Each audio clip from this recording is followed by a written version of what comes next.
好，等我哋傾下黃明志啊。其實黃明志，嗯，其實有個人死咗，好後生嘅。咁第一時間要做啲咩呢？其實應該係唔好澄清你做過乜嘢黃明志，係需要同嗰個死者嘅父母講，盡快見佢哋，將個事情交代清楚俾佢。你明白冇？因為最接近同你一齊嘅就係死者嘅父母，明白冇？所以你要見佢哋，跟住同佢哋講點樣情況發生嘅，跟住可以做到嘅就係向佢哋承諾，將來要點樣照顧佢哋。如果佢哋需要，你係必須要咁做嘅。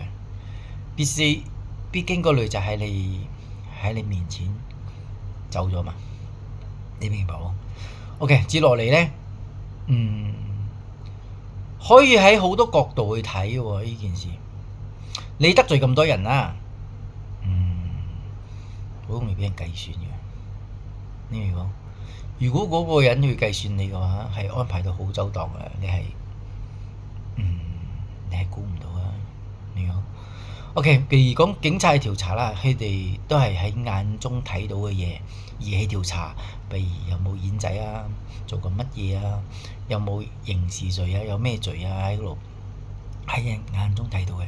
但係實質上喺我嘅角度嚟睇，唔單止要喺度調查，需要去查死者嘅經理人，佢哋有冇聯絡，有冇背後有啲交易係為針對你嘅，你明冇？有冇人唔俾啲演仔啊，跟住去針對你啊，跟住教佢點樣用啊，點樣做個過程出嚟啊？你明冇？點樣去有呢個可能性冇啊？咁樣你要擔心係呢樣嘢喎。普通人就唔需要咁擔心嘅，不過你係一種得罪人多稱呼人少咁樣即係流量又大咁樣啊，即係鬧下你咁樣流量高啊，但係你會夠膽，你就要防備啦，你明白冇？